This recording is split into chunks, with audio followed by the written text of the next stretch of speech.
What's up, everyone? Tag a friend and let them know we're about to get into it.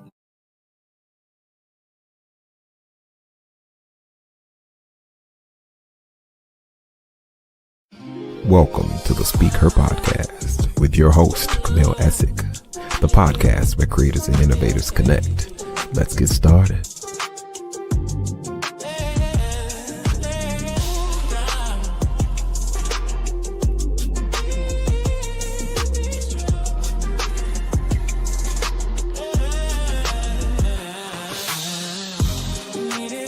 Help keep the Speaker Podcast ad-free. Hit the link below and buy me a coffee. Your support keeps the podcast free of interruptions while bringing you more impactful conversations. Hi, everyone. Welcome back to the show. Please share this and tag a friend who needs to hear this.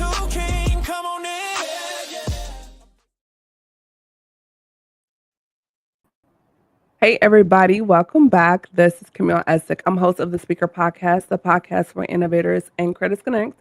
Be sure to hit that notification bell and subscribe. We're streaming across all social media platforms. The song that you heard is Ear Candy. I did create that song. It is available and streaming on various services as well.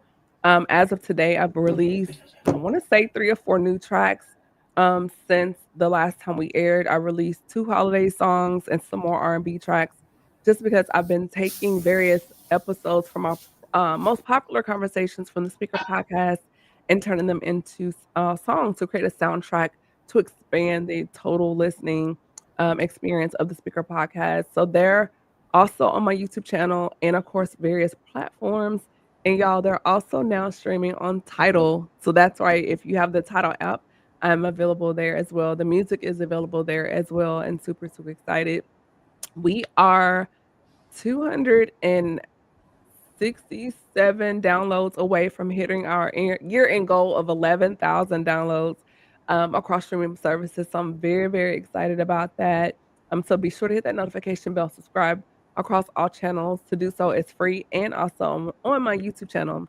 So without further ado, he is no stranger to the show. The very cool, very awesome, very mighty, and very intelligent Dr. Sheldon McAfee. It is Indiana D9 situation tonight. Yeah. And shout out to 4 Club. We were saying if you have not shopped with them, do so. You can also hit the link in my bio on my Instagram and shop with them. I'm wearing their merch tonight. So yes, it is all Indiana love, even though sometimes we be like, y'all don't love us for real, but that's another topic for another day. That's another topic for another day. You know I love my poodles. Love me. Yes, so we want to thank you just for returning and joining us here, Dr. McAfee. Since the last time you've been here, how are you doing and what's going on in your world? I'm good, and thank you for the invite back. I always love chatting it up with you. You know, we have so many similar things going on, and it's really great to talk with like-minded people. The semester at the university is wrapped. We are now putting in grades, and it's just, coasting until the next semester starts. Time for the winter break. Students did their best, and I'm very proud of my scholars. I have some really incredible teachers that I am preparing the universe for. So when you catch a teacher that came across Dr. Mack's class, you're really going to be impressed with the quality of teacher you guys have. Awesome. One of the things I wanted to ask you before we really dig into what I want to talk to you about tonight, what have you noticed as far as within higher academia, as far as in the realm of the field that you're teaching at the university, as far as representation from the point of staff and faculty, especially right now with so much going on with filtering, I'll say that. Yeah, well, I can honestly say that my university, St. Louis University, has taken a stance on diversity, equity, and inclusion, and I feel seen, heard, and respected as a professor here at St. Louis University.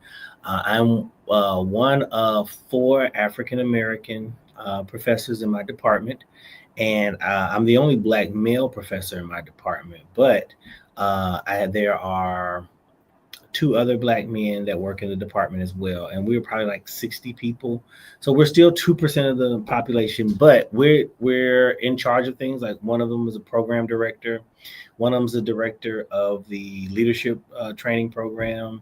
One of them is the chair of the special ed department. So we're in places of leadership, although we're a few. And then I think there's a great service for students at this level because majority of the teaching profession is white women. We know that. And so I think it does them a great service for them to see a professor that looks different from them before they go into a classroom, because many of them have never had a professor of color before. Some of them come from very privileged backgrounds, very affluent backgrounds, private schools, and so some of them haven't had like a elementary or middle school teacher or high school teacher. I think one girl told me she might have had like a black male teacher. And so I'm very proud if I'm there first, because I want to be a great representation for them of what it looks like to have a black male teacher. So I must say I've been received very well by my university and as well as the students. So what have you seen, Dr. Mack, as far as what can be done to increase representation for our men to become educators? I remember I did not, outside of PE, which to me, PE teacher, but like what I consider more academic as far as construction, I did not have my first. I saw them in school, like 1 or 2 in elementary school, but me personally, I did not have my first Black teacher until college. My freshman English professor. A She was male? she was the one that taught me how to write, and out of her students in her class, it was me and maybe one other student that got an A. Mhm. She was she did not play, and so the first paper I received from her, the whole class, like, she red marks, and so she pulled me to the side and called me into her office, and she said, "You know why I'm hard on you?"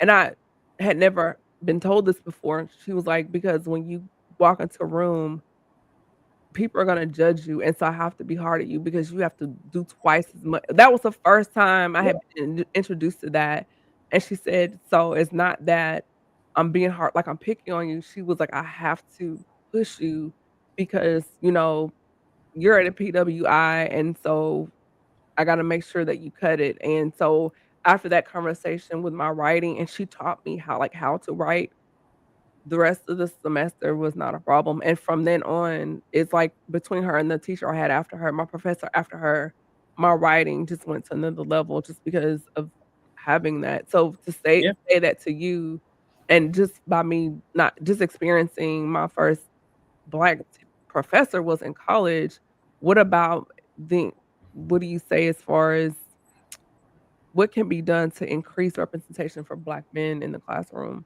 Yeah, so a couple of things. One, the research is so clear that when students have a black male teacher, they are, was it 3 times more likely to go further in their educational career because of what I call the celebrity factor. Most times when people, especially children, see a black man who is positive figures on television. And so they see like LeBron or they'll see Obama and they see these successful black men on TV. And so then when they have one in their classroom, they equate that same vision of success to those celebrities and high profile people to this male example who's standing in front Mhm. of them. It's kind of like how girls fawn over their dad when they're little because they see this great man in front of them, right? And so they hold that standard in their mind. So one, we've got to keep that image going, like letting young people see successful black men, and then two, we've got to recruit through mentorship, right?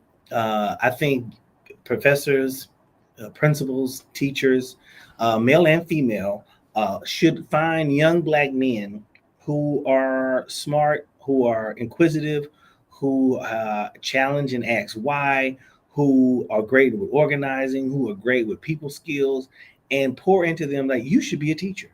And I'm not just saying me as a black man. I'm saying the black woman, the white woman, the Asian man. If you see a young black man with the potential to be an educator, mentor them, bring them into the fold. I know we don't pay a lot when we come to education, but it's not about the money. What we're asking you to do is to participate in society in a civilized way where you are helping the next generation. You're teaching, right? Your presence alone in the building increases their participation, their engagement, right? They find us to be cool, right? Even if you can't rap, they think you can, right? And they'll challenge you to a rap battle. Even if you can't play basketball, they think you can, and they'll challenge you to a shooting match. That is how you build relationships, and that's how learning takes place, right? James Comey said all significant learning takes place with relationships. Same thing George Washington Carver said, all learning is about relationships. So if you're able to get these young black men into school because we ask them to be there, right? We go out, we get them, and we ask them to come volunteer and mentor. We've got to go aggressively seeking and finding them, because for whatever reason, they're not wandering into the school of education. So every young black man on this campus that I meet, I say, have you thought about being a teacher? And they look at me like, what are you talking about? I'm in the engineering program. I'm in the theater program. I'm in the communications program. Yes, but have you thought about minoring in education, right? Because we need good role models. So one, mentorship, and then just recruiting. Like, good teachers go out and ask young men if they thought about being a teacher. And especially if you're a dynamic teacher, talk to those students that are that come to your classroom during lunch break, right? They don't want to go to the cafeteria, or those kids who come early to participate. If you see those students are excited about school, ask them if they want to pursue a career in education, because we need those types of students to become teachers. That's really good. So kind of turning the corner here as far as that within education, and I always kind of dabble in mental health just a little bit, Dr. Mack. What have you noticed has been one of the biggest undercurrents that you've noticed within the dynamic between black male teacher and black male boys in the classroom, and how that can really impact their development, especially in those stages, also in higher academia? Yeah. So right now, my current situation, I have one black male student in my classes, and I have about 68 students, and only one of them is a black male. Let me stop and think. I'm trying to see if I have a black female. I do have one black female in my courses as well, so it's not a lot, right? But we connect when I see him, right? We make eye contact, and he knows that I'm paying attention to him. I even give him like, hey, I'm going to call on you. Be ready. So we have a rapport in our classroom. Now, I think I have a rapport with all of my students. I think I try to make connections with each one of them so that they know that Dr. Mack cares about their learning, no matter what grade they are, be it early childhood or collegiate level. But for my African American male student, I want him to know that I'm rooting for him, and I want him to be successful, because to the point of mental health, some of the students that are here, not necessarily this student, but they're here on scholarship, or they're working to pay for it to go to school. Some of them have families that they've started on their own. Some of them are supporting the family that they come from. And then you think about, I'm taking 5 classes, and each class is going to give you 12 assignments. And with those 12 assignments, you still got to figure out your work. So I know that the work balance and school balance is always a big issue. And then friendship balance, right? So you're in college, you want to kick it, you want to have a good time, but then you have the pressures of, can you afford the things that you want to do? And so those things always weigh on the students' minds as they come into the classroom. So what I try to do as a professor is I always check in with my students. Like this semester, I did what we call student conferences, not required by the university, but I asked students to make an appointment to come talk to me for 15 minutes throughout the course over the 13 weeks that we had the course, to just check in with me to see if the learning was making sense, if concepts were holding to them, if my teaching approach addressed their learning style. Students like that, Dr. Mack, that really helped me. And then they were able to open up to me about other things that were not on my questionnaire. And I said, is there anything else you need to tell me? And they would just say, Dr. Mack, I'm dealing with this, I'm dealing with that. And is there any way you can help me out? Yes. And I think as all good professors should take that time and conference with their students. Now, I only tried it out with one class, but I'm really considering doing it with my other courses and my other classes, because of the information that I was able to pull from those just 15-minute conversations with those students.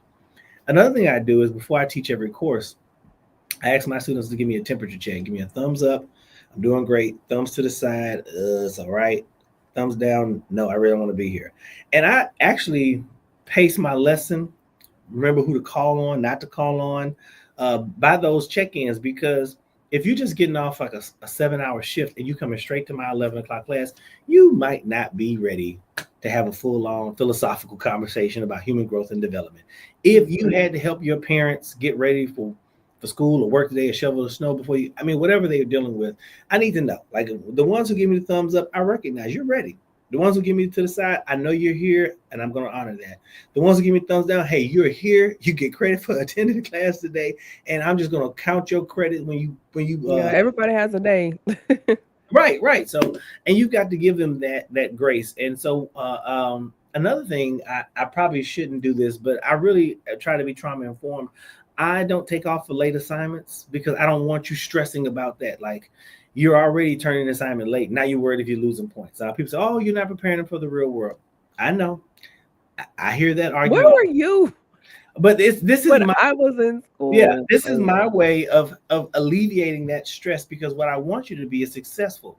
I had a student make the assumption one day that learning's not. She asked me why not in college, but in middle school. How come I can't help her with her work? Is learning a secret? It's not. Learning is not a secret. The information that we share is supposed to be known to one another, right? So I don't want you to feel stressed out because you didn't turn it in on time. You didn't have the right word count. I want you to know that you put your heart, your soul, and your effort into this. And you thought about the concepts and the literature and the knowledge that we talked about in class, and you produced a product. You synthesized some work, and you gave me a final product that shows me what you can do. So it didn't matter if it was done on a certain time frame. What I want to see is the work. Now, if you never turned it in, that's a whole nother story. Another story. Completely different story. So yeah, so I try not, those are the ways that I try to support my students with their mental health. And I keep an open door policy. You know, if you need to talk to Dr. Mack about anything that's going on, I am, like I said, trauma informed person. So if there's anything I can do to help them. So that's how I maintain my mental health with the students. Like, I don't get upset and frustrated with them if they don't turn an assignment on time. As long as the portal's open, as long as you get it turned in before the deadline, Dr. Mack will give you your credit. Just do the work. Okay. First of all, I need you as my professor with the grade. Because I mean, the papers due at 11:59, and you're just looking at the clock and trying to format. And what I'm learning now, in my program, a lot of times, of course, writing the paper, but then making sure my DOI links work before I turn them in, because it's like they were working when had one assignment and the link disconnected, and so I lost points for that. It was like 1 or 2 points, but still, like little nuances like that, or making sure your running head is at the top. Like, there's so many other spacing on top of making sure it's on time. So yeah, there's a lot of anxiety that comes with that.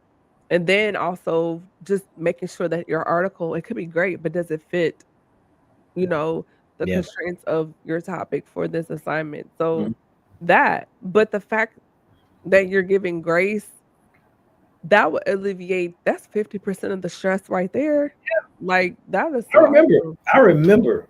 And see, and I didn't even have a laptop. I'm in the computer lab, like grinding it out in my days of college. And those professors were not as lenient as I am. No. And run by, slide them under the door.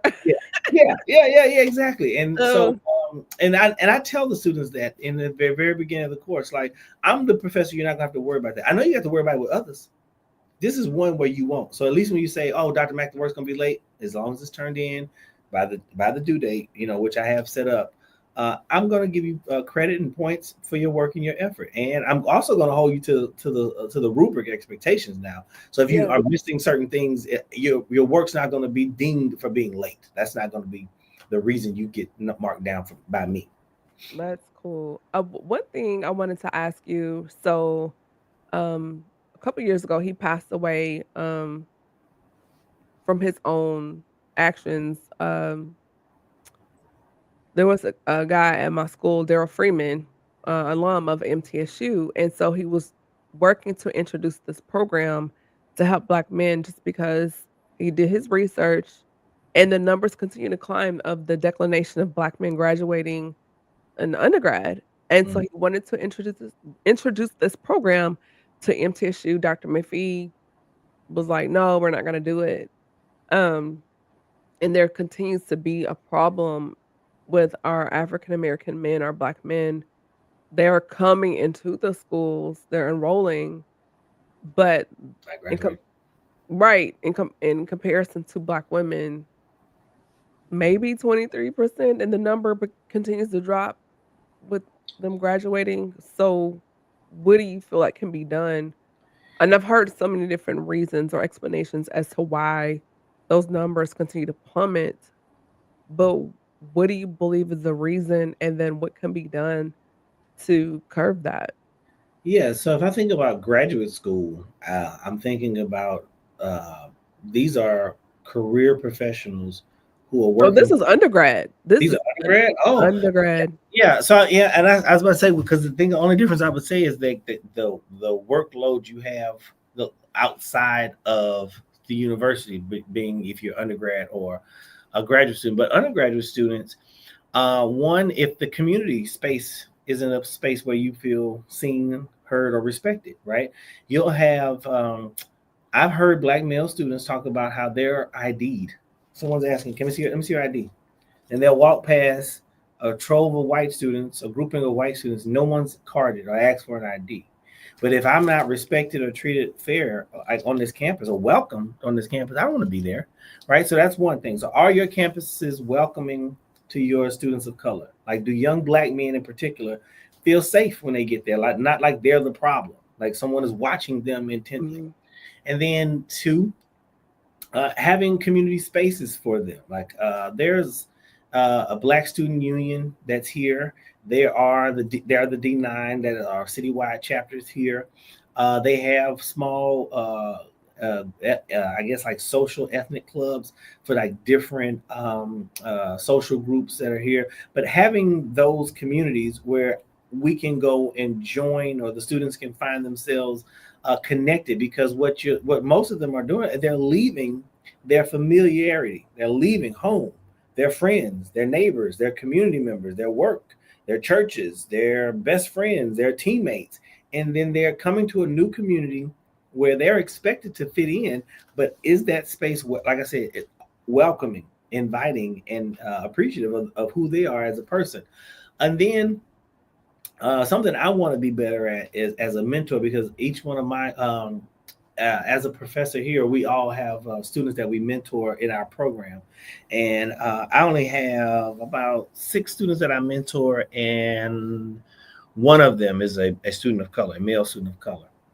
But I need to do better as a mentor of connecting with him, like calling, talking to him on the phone, hanging out with him for lunch, checking on his homework, just making him stop by my office to rap about the semester, because those were the things that my professors did with me at ASU, Alabama State, right? Mhm. Dr. Hodge would say, "Come in here, tell me how your semester's going," or Dr. Lucas would be walking on his way out to lunch. "Come here, I'm getting ready to get a hot dog. Come get one with me," right? And Yeah.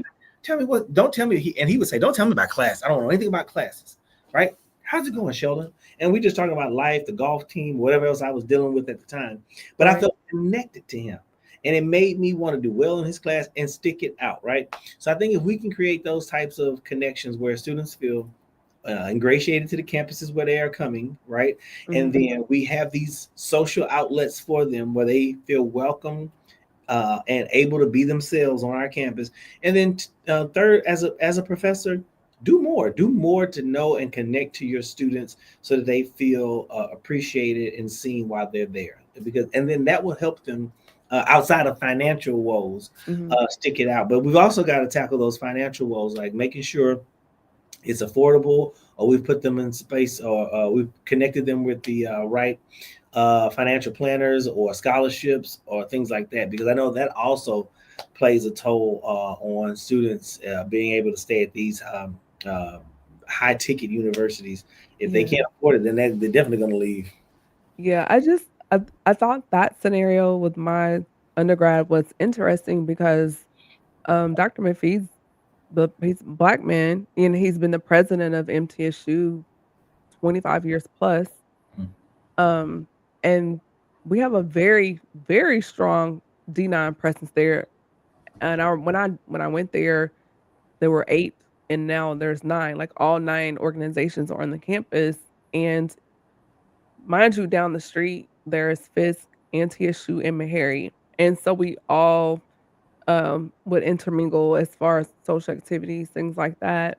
So even though I went to a PW9, the experience, we were like within a bubble, um, because although our classes were, um, multiracial, whatever, but our social life outside the classroom, we were all together. Mhm. You might have one or two that may have, gone mainstream on campus, but for the bulk of it, I would say approximately 80 to 90% of the Black students, we all worked together either in the dorms. A lot of us joined a Deep Nine organization. And so, on top of connecting and networking with the people that at other schools like Fisk and TSU. So it was a very different PWI experience. And then where it was located, a lot of my sorors, we road tripped a lot. Mhm. So we had one of my sorors, she was a charter member for our sorority up at Wilberforce Wright State. And so we road tripped and went there. And then, one of my sorors, she was dating a guy from Georgia Tech, so we road tripping to Atlanta, then we'll go to Butler. So we road tripped, and Yeah. that's how we met other people from different Mhm. campuses. Because back then there was no social media. That was our social media, and But the first time I met Iotas, I don't know road trip. You like so and some of those people I still know to this day, right? yeah. And so I was, president of my chapter at the time, and we went to, it was like a conference for, Black Leadership Conference, and so Mhm. each president of each chapter for the campus, within the D9 had to go, and so going to that, met some more people, and so one of the students ended up transferring to my school, and so when he came, we're like, "Oh, I remember you from the." Yeah.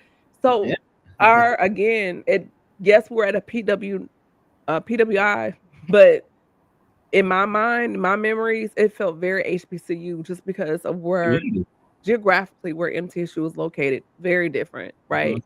And so in that, a lot of our guys did graduate, but hearing, this now going forward, I do think and remember of some that didn't, and those numbers continue to climb. So I'm just like, Yeah.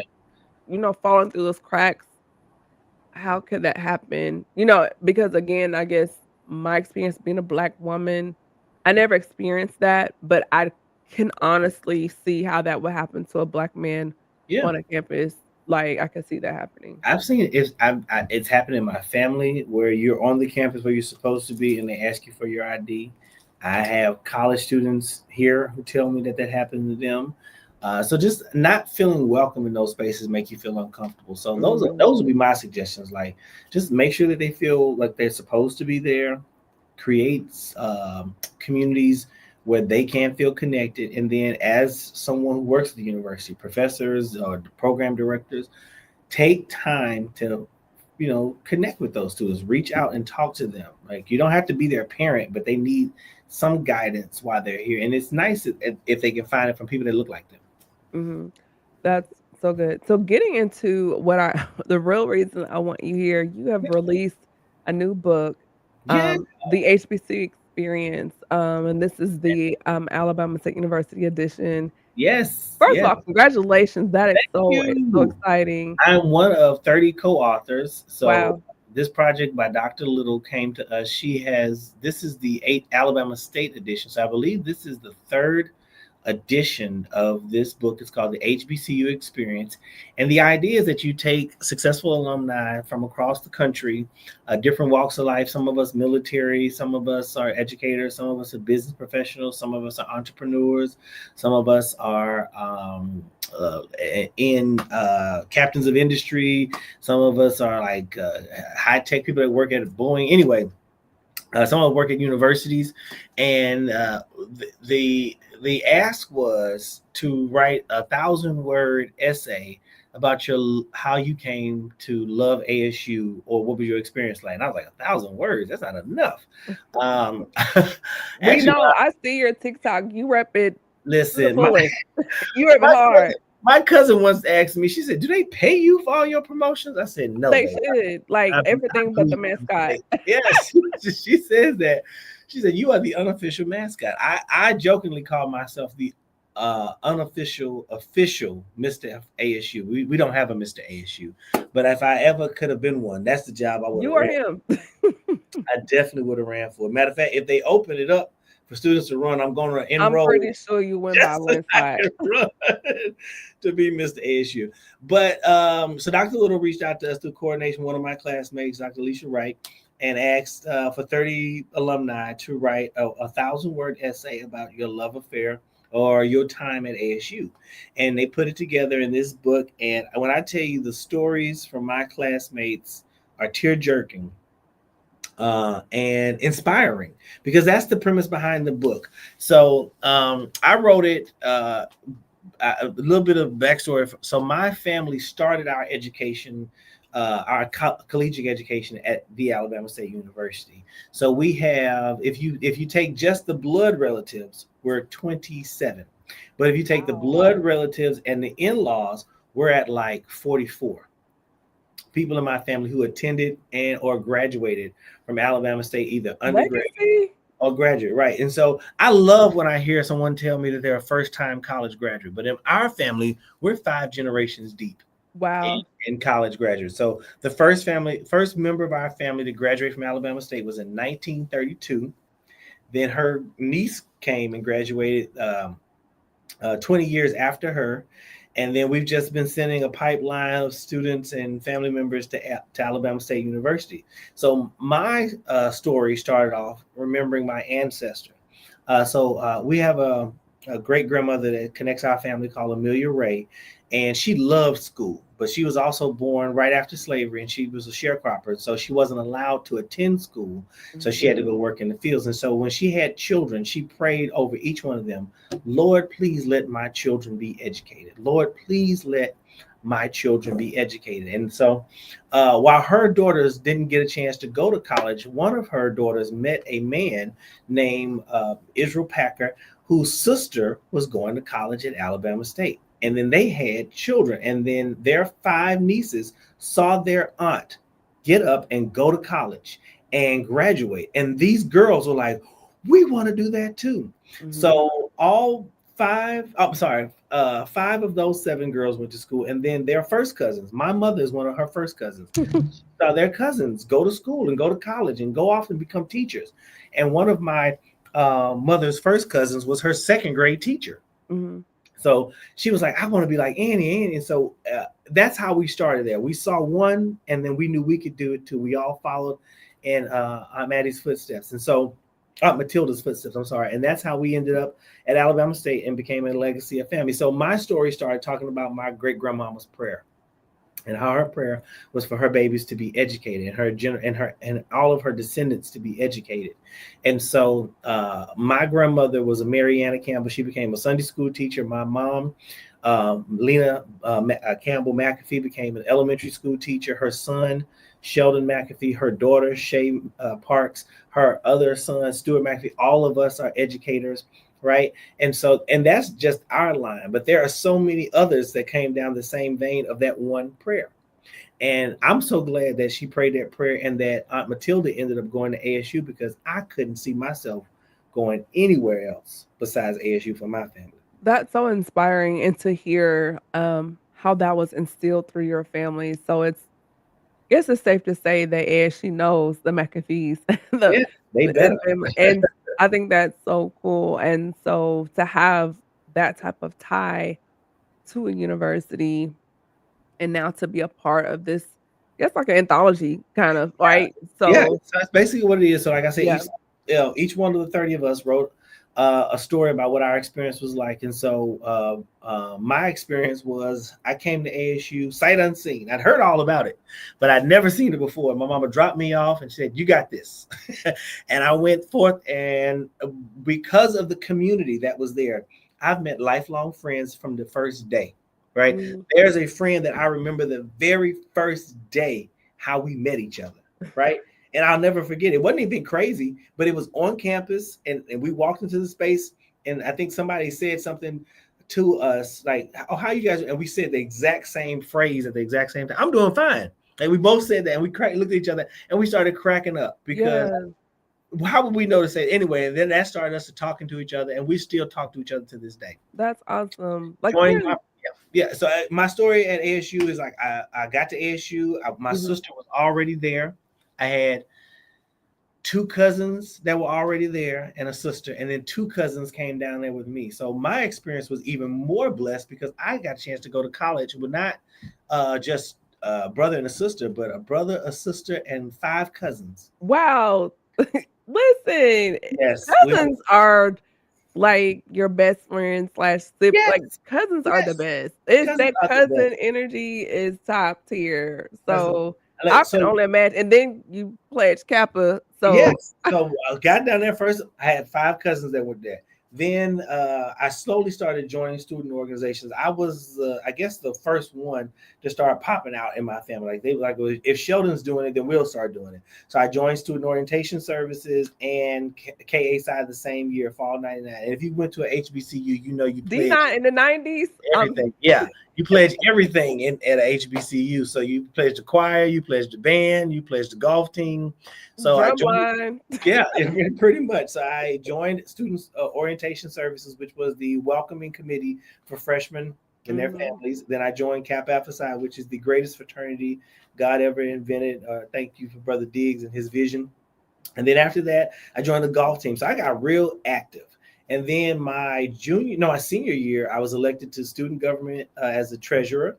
And so I got more active on campus, learned about campus politics and university operations, which were very helpful for me because I didn't know I would end up at a university, but it came full circle when I think about it. And then like the lifelong friends that I've made and some of like the silly things that I participated in, like I was in a step show. I was a part of an award-winning competition team with the SOS leaders. I traveled all over the country to play golf. First time I ever flew on a plane was because of ASU. They flew me as a student treasurer from Montgomery to Baltimore to participate in the student leadership conference. And so Wow. I was just thinking, like, had it not been for ASU, I never would have flown on a plane. Like, it was the first time I got a chance to put my feet on a plane and go somewhere outside of driving. And that experience, and then the people who shepherded you along the way, Mr. Edwards, Mrs. Darrington, Dr. Howard, Dr. Williams, like these names that I'm dropping that, if people from ASU, when they hear them, they're like, oh man, yeah. They poured into you because they knew that they wanted you to be successful. You were going to represent the university in some kind of way. So it's like you had a pseudo mom, dad, uncle, grandma, if the case presented himself. You did. We had Miss Murray in the student, what was the back then, the Black Student Union office. And she was like kind of like your auntie / mama. And when you needed something, you go in there. I give you Miss another Sherry one. Murray. She took care of us. Yeah. While I was at ASU, the vice president of student affairs, Dr. Jacqueline Williams, used to be my mother's babysitter. Wow. Like she used to babysit my mom. And Yeah. so when I go to the principal's office, because I ended up having to go to the principal's office while I was in college. It's a long story. I'll tell you about it later. Dr. Williams looked at me. I said, baby sister, I'm sorry. She said, in this office is Dr. Williams. I said, yes, ma'am. Oh my goodness. One of the things I love, whether if you're HBCU like yourself or PWI, I love the community as far as how the Black faculty looked after us. And they knew we were on this campus, kind of like their surrogate children, and anything we needed.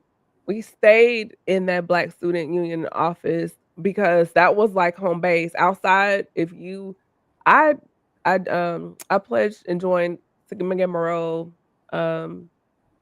spring '98, and so from '98 on, between the organization and then then it called Multicultural Affairs Office name change, that was home base, and between those two, it really helped, as far as not feeling, um, just floating, and it gave some foundation and some roots. And when you come to campus, go to class, come back from summer break, those faces were gonna be there. You were actually looking for, you know, particular people, whether it was Dr. Bakari, Dr. King Meadows, Dr. Bonnie Ship. Those were like the three main Black professors that we had on the campus. And between those three, they were parenting, all of us.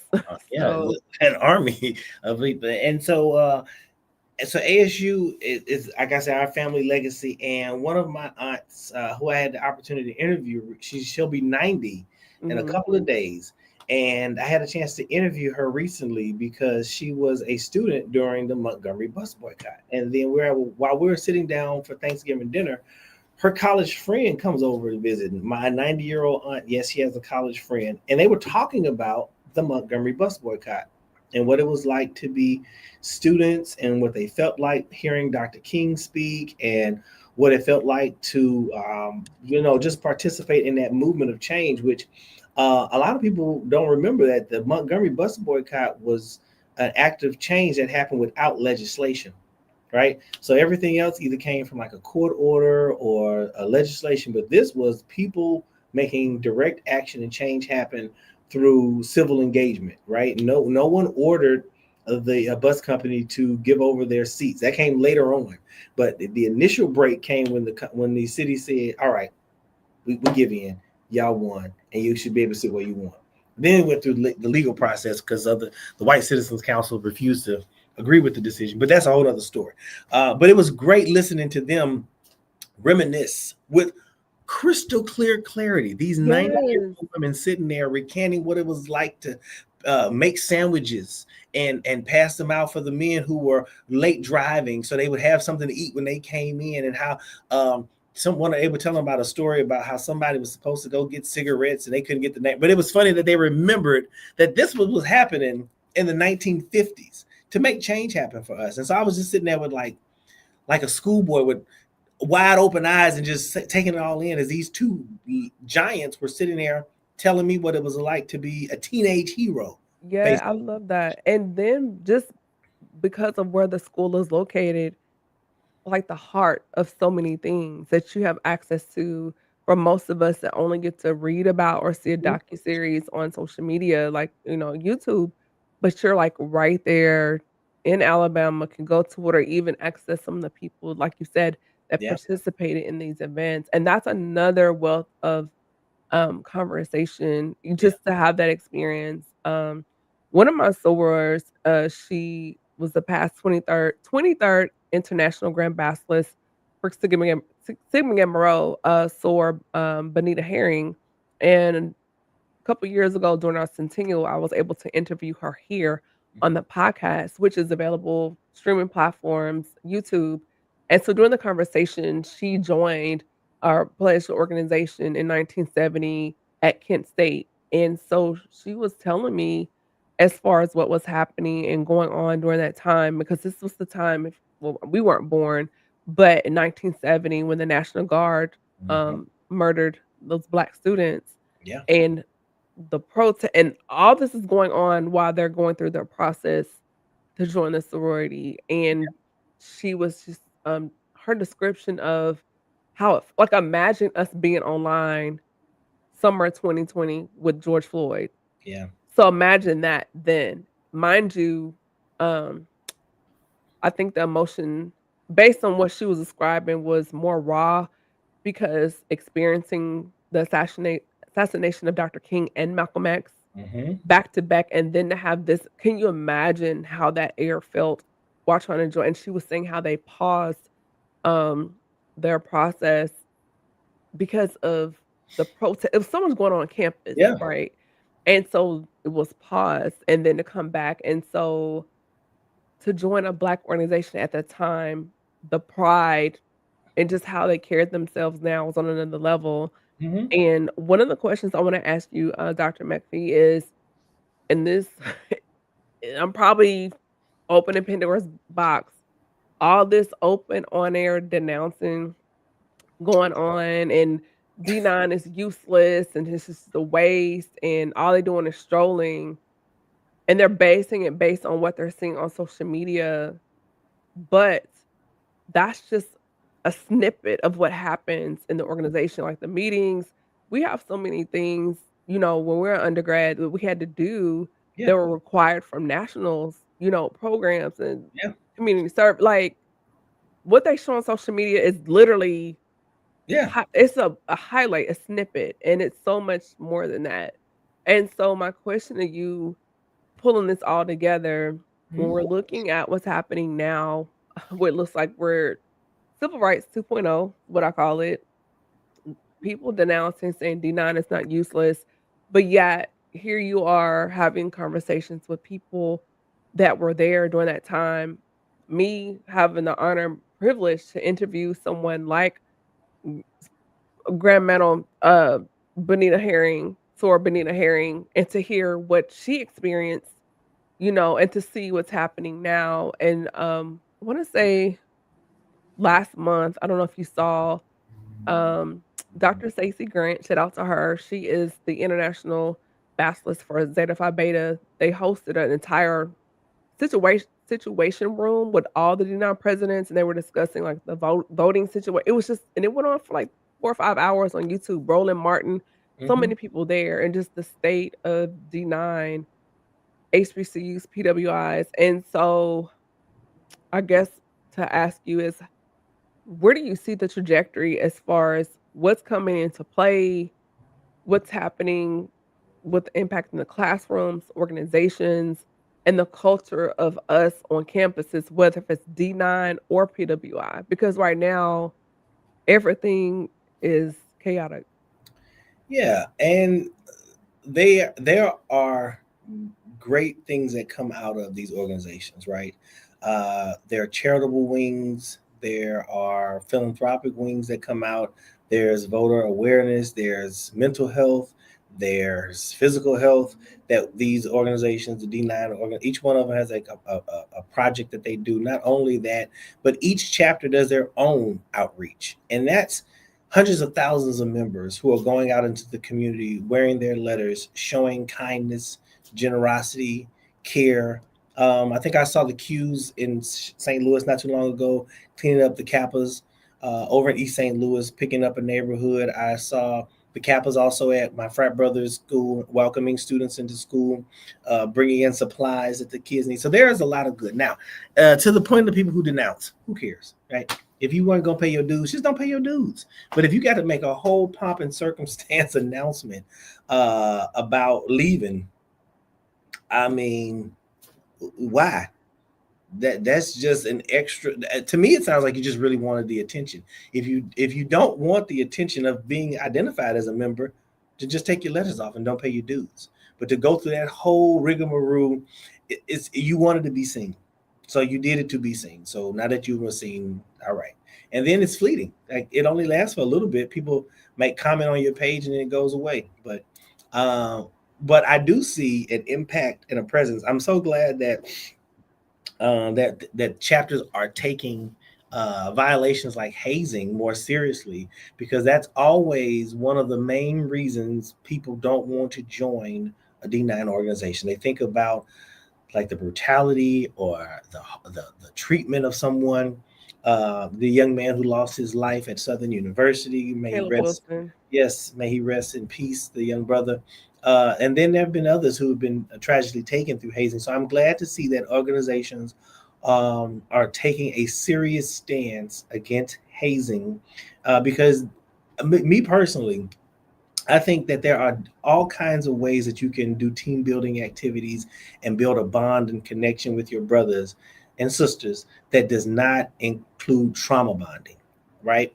We don't need to come together to laugh about it 30 years later because someone got knocked upside the head because they couldn't remember a name. There, we could have a good laugh raising money. We could have a good laugh um, creating a solution to a problem in our community as a team. We don't have to go through brutishness and brutality to make a bond happen. And so I'm glad to see that these organizations are taking a serious stand about making their membership intake transparent, as well as cohesive, so that the members feel like they are having an opportunity to get to know each other and build those bonds. Yeah, And yeah, and so I also see that they have a staying power, right? A5A just celebrated 100 and 17. yeah, we give them to them. They just celebrated.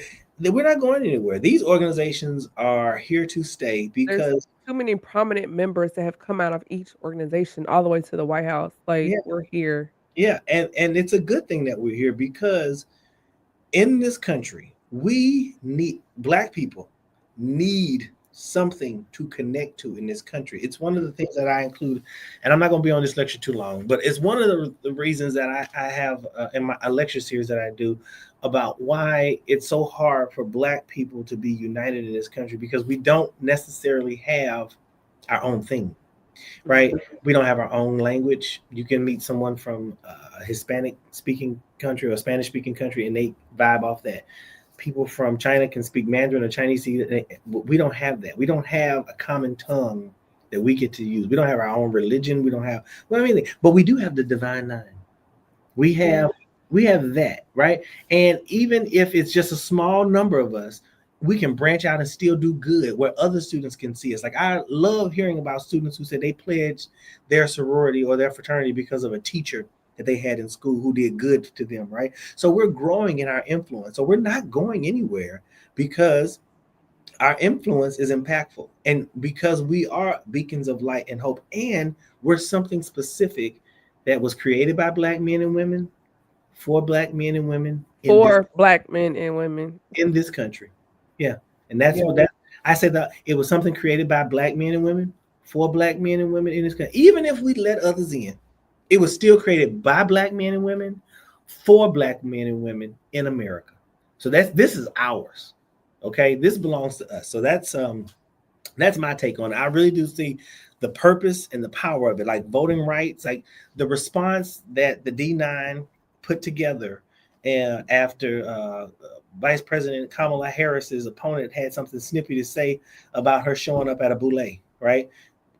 This ain't a party, sir. We conducting business, right? And because we know how to conduct business, that's how we got that voter registration out. That's how we got you worried in certain states, because you know that we are going to make these numbers happen. We are going to do the work. And that's what D9 is about. They do the work. Yeah. And just to get on this just a little bit, for me, my joining was this sense of community and sense of belonging, and a sense where I feel like I feel safe here, you know? And that has always been the case. Even when I joined the military, even if they weren't in my organization, to be in the Navy and to run into someone in uniform, and we would see each other's plates on the car, breaking our neck, because that's another level of Uh-huh. connectivity that people within the military, they weren't privy to, you Yeah. know? And to see a Q or a Kappa, and it was just like, "Hey, if you need something immediately," and that was like the fraternity within the fraternity of the military, because, people that are not familiar with, like, what is that about? Especially people that don't look like us, Mhm. and they didn't understand that other level of connectivity. It just was another safe space, Yeah. and when I got stationed in Virginia, straight out of the, boot camp, didn't know a soul.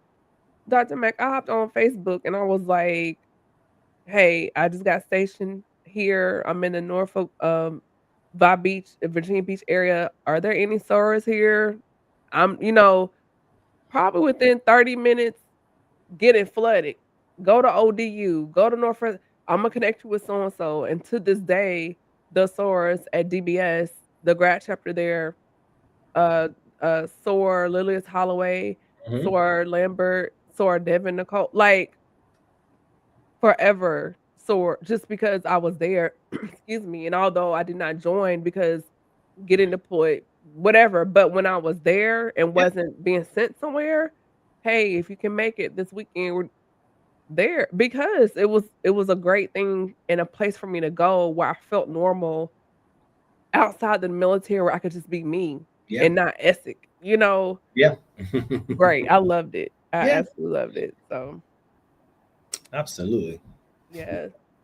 So I'm super excited. Well, first of all, before we wrap up, I do have one question for you, or my co-host does, before we Sure. get things queued up. Before we wrap up, what are your key takeaways from our conversation, and where can our listeners find you on social media?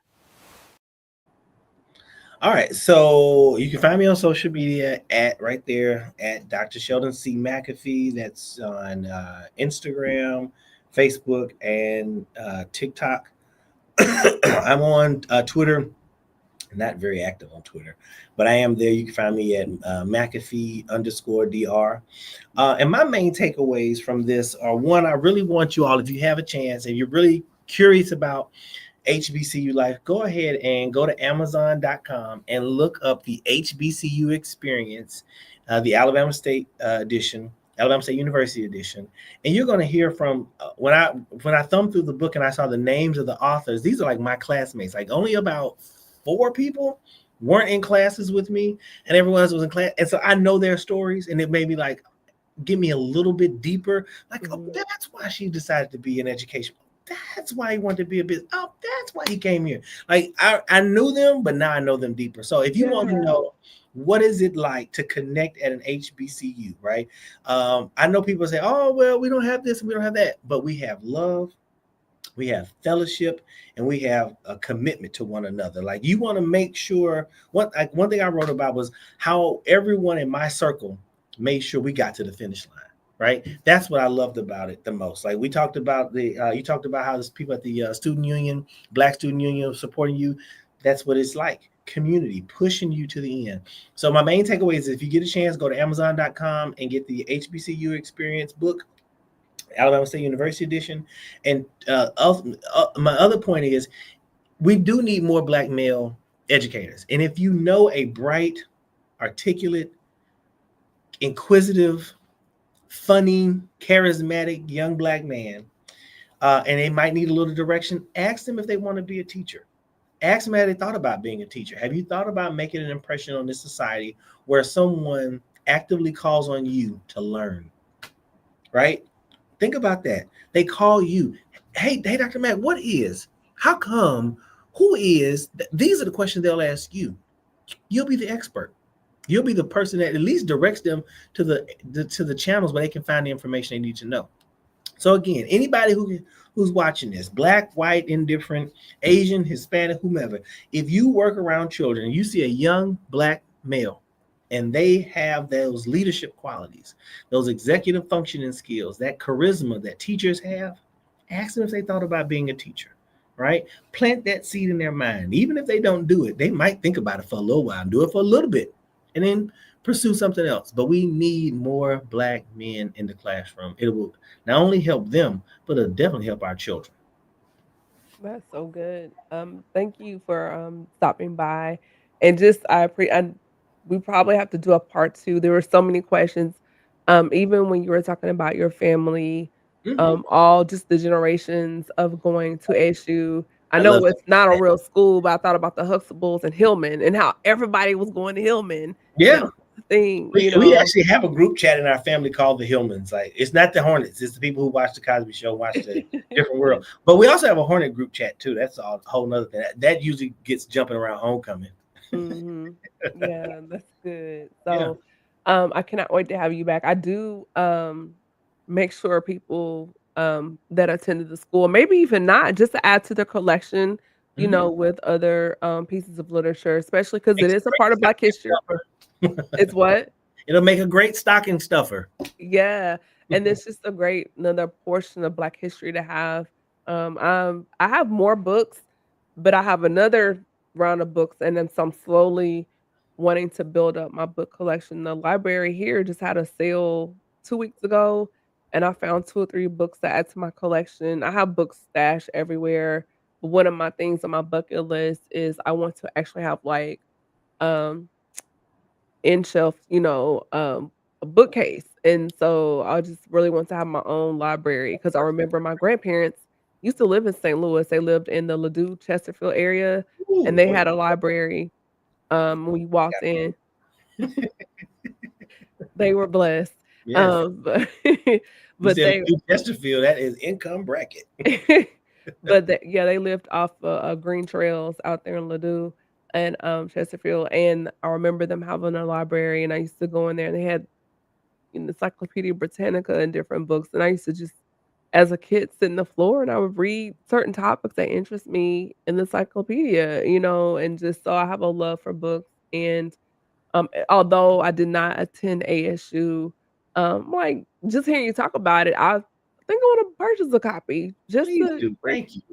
yes, I think that'll be really cool. You're too far away because I'm like, can you autograph this for me? If I'm, But where are you in Georgia? I'm in Charlotte, but If I'm ever in your neighborhood, I promise I'll swing by and sign it for you. thank you. So I hope everyone got something from this episode of the podcast.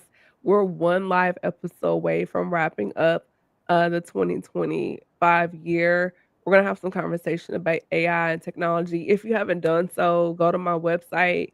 I do have seats available if you're looking to dig into AI. And there are one-on-one VIP courses, one-on-one with me available.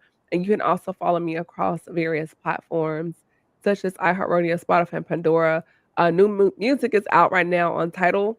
We are about 200 and something downloads away from hitting our end of the year goal of 11,000 downloads. So we're very excited about that. And Dr. Mac, I gotta have you back in the coming year to continue our conversations on education and the HBCU experience. I just love picking your brain about education. You're one of those people that you really get my inner nerd, and I love that. Happy to do it. Thank you. So with that being said, everybody, happy holidays. Be safe. This is Camille Estick. I'm host of the Speaker Podcast, and this is the podcast where innovators and critics connect. Wow, what a conversation. Gentlemen, if you enjoyed tonight's convo or would like to see more episodes like this, drop it in the comments below. Be sure to tag a brother and subscribe. Be safe, be blessed. Good night. Thank you again to my guests, and also thank you for joining us on this episode of the Speaker Podcast. If you were late catching the conversation, no worries. Slide over to my YouTube channel and catch the replay. Be sure to hit that notification bell and subscribe, and I'll catch you on the next episode. Help keep the Speaker Podcast ad-free. Hit the link below and buy me a coffee. Your support keeps the podcast free of interruptions while bringing you more impactful conversations.